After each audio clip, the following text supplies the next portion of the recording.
لا ده حفظ القرآن ده اللي بينظف لك مخك جدا جدا جدا، ويخلي سبحان الله سبحان الله يعني القرآن يدخل دماغك وقلبك، كل حاجة بتدخل بعد كده سليمة وزي الفل.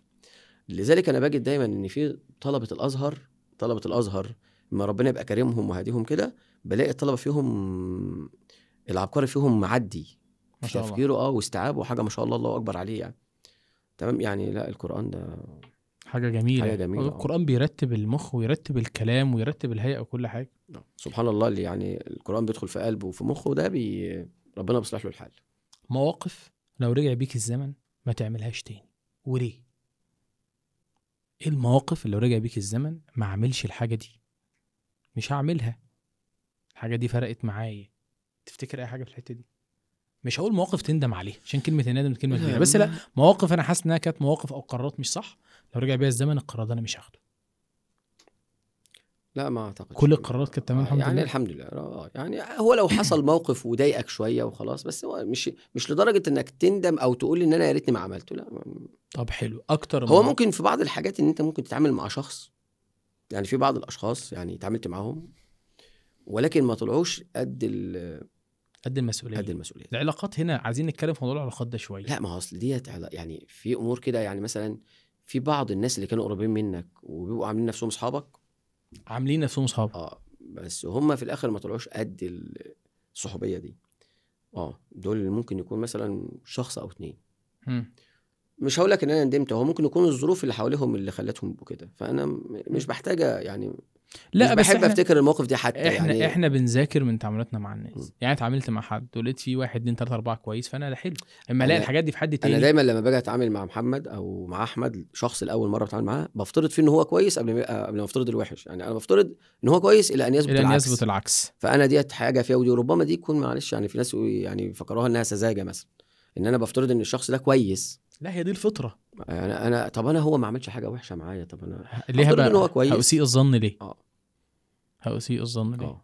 تمام. بس ساعات بقى الناس فعلا بتبقى مش كويسه.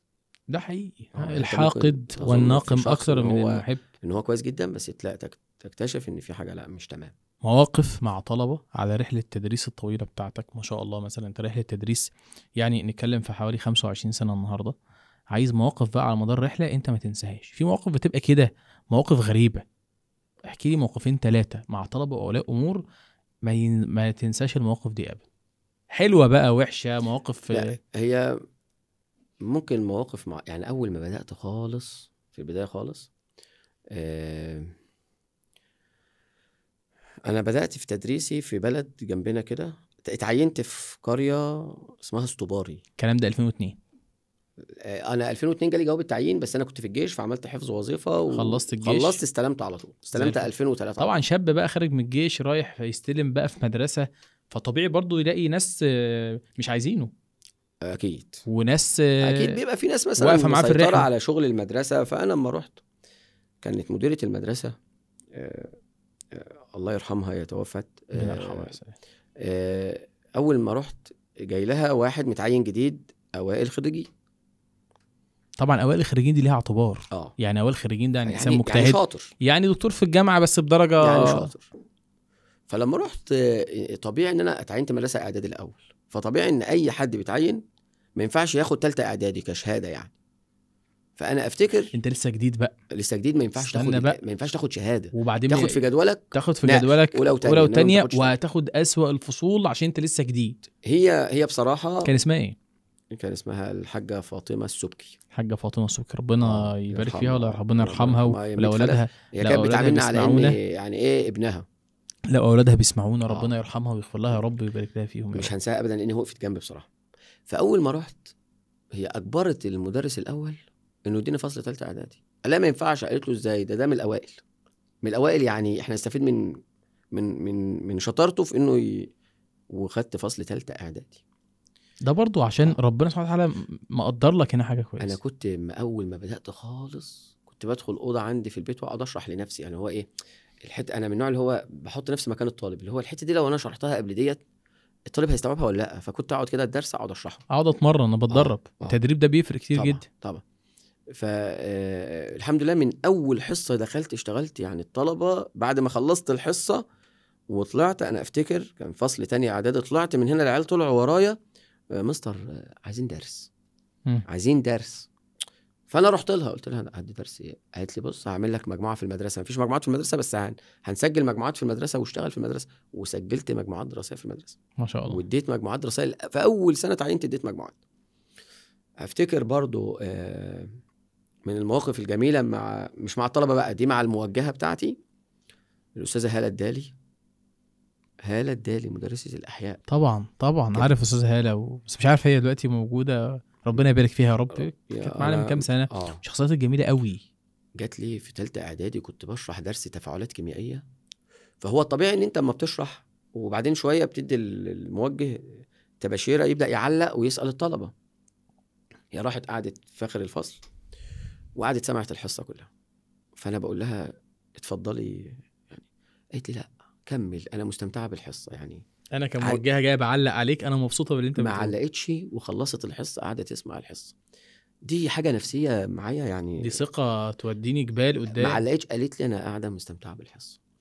نزلت للمديره حاجه فاطمه السبكي وقالت لها ياسر ياخد في التقدير بتاعه السنوي امتياز، مع ان الطبيعي ان ما حدش في التقييم كان في تقييم كده سنوي، ما فيش واحد في اول سنه تعيين بياخد امتياز، لازم بياخد اقل شويه وبعدين السنه اللي بعدها ياخد. السنه ديت انا خدت امتياز في التقدير بتاعي يعني. في بدات بان تقدير المدرس ده امتياز. لا ده حفظ القران ده اللي بينظف لك مخك جدا جدا جدا ويخلي سبحان الله يعني القران يدخل دماغك وقلبك، كل حاجه بتدخل بعد كده سليمه وزي الفل. لذلك انا باجد دايما ان في طلبه الازهر ما ربنا يبقى كريمهم وهديهم كده، بلاقي الطلبه فيهم العبقري فيهم معدي ما شاء تفكيره واستيعابه حاجه ما شاء الله الله اكبر عليه يعني. تمام يعني. لا القران ده حاجه جميله. القران بيرتب المخ ويرتب الكلام ويرتب الهيئه وكل حاجه. سبحان الله اللي يعني القران بيدخل في قلبه وفي مخه ده ربنا بيصلح له الحال. مواقف لو رجع بيك الزمن ما تعملهاش تاني، وليه؟ ايه المواقف اللي لو رجع بيك الزمن ما اعملش الحاجه دي؟ مش هعملها، الحاجه دي فرقت معايا. تفتكر اي حاجه في الحته دي؟ مش هقول مواقف تندم عليها عشان كلمه الندم كلمه كبيره، بس لا مواقف انا حاسس انها كانت مواقف او قرارات مش صح، لو رجع بيها الزمن القرار ده انا مش هاخده. لا ما اعتقد كل القرارات كانت تمام الحمد يعني لله. الحمد لله يعني. هو لو حصل موقف وضايقك شويه وخلاص، بس هو مش لدرجه انك تندم او تقول ان انا يا ريتني ما عملته. لا. طب حلو اكتر. هو ممكن في بعض الحاجات ان انت ممكن تتعامل مع شخص، يعني في بعض الاشخاص يعني تعاملت معاهم ولكن ما طلعوش قد المسؤوليه. العلاقات هنا عايزين نتكلم في موضوع العلاقات ده شويه. لا ما هو اصل ديت يعني في امور كده، يعني مثلا في بعض الناس اللي كانوا قريبين منك وبيبقوا عاملين نفسهم اصحابك، بس هم في الاخر ما طلعوش قد الصحوبيه دي. دول ممكن يكون مثلا شخص او اتنين. مش هقول لك ان انا ندمت، هو ممكن يكون الظروف اللي حواليهم اللي خلتهم يبقوا كده، فانا مش بحتاجه يعني. لا مش بحب افتكر الموقف دي حتى احنا بنذاكر من تعاملاتنا مع الناس. يعني اتعاملت مع حد ولقيت فيه 1 2 3 4 كويس، فانا ده حلو. اما الاقي الحاجات دي في حد تاني. انا دايما لما باجي اتعامل مع محمد او مع احمد شخص الاول مره بتعامل معاه بفترض فيه ان هو كويس قبل ما افترض الوحش. يعني انا بفترض ان هو كويس الى ان يثبت العكس. فانا ديت حاجه فيها، ودي ربما دي تكون معلش يعني في ناس يعني فكروها انها سذاجه مثلا، ان انا بفترض ان الشخص ده كويس. لا هي دي الفطره. طب انا هو ما عملش حاجه وحشه معايا، طب انا ليه بقى ان هو كويس؟ هأسيء الظن ليه؟ هأسيء الظن ليه؟ تمام. بس ساعات بقى الناس فعلا بتبقى مش كويسه. ده حقيقي. الحاقد والناقم اكتر من المحب. ان هو كويس جدا بس تكتشف ان في حاجه لا مش تمام. مواقف مع طلبه على رحله التدريس الطويله بتاعتك ما شاء الله. مثلا انت رحله تدريس يعني نتكلم في حوالي 25 سنه النهارده. عايز مواقف بقى على مدار الرحله انت ما تنساهاش. في مواقف بتبقى كده مواقف غريبه. احكي لي موقفين 3 مع طلبه واولياء امور ما تنساش المواقف دي ابدا. حلوه بقى وحشه مواقف. لا هي ممكن مواقف مع يعني اول ما بدات خالص في البدايه خالص. انا بدات في تدريسي في بلد جنبنا كده، اتعينت في قريه اسمها اسطوباري. الكلام ده 2002. انا 2002 جالي جواب التعيين، بس انا كنت في الجيش فعملت حفظ وظيفه خلصت الجيش. خلصت استلمت على طول. استلمت 2003 طبعا. شاب بقى خارج من الجيش رايح يستلم بقى في مدرسه، فطبيعي برضو يلاقي ناس مش عايزينه.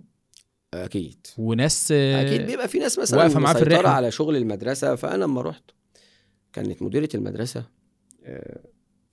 الله يرحمها، هي توفت. ربنا يرحمها يا سلام. اول ما رحت جاي لها واحد متعين جديد اوائل خريجين.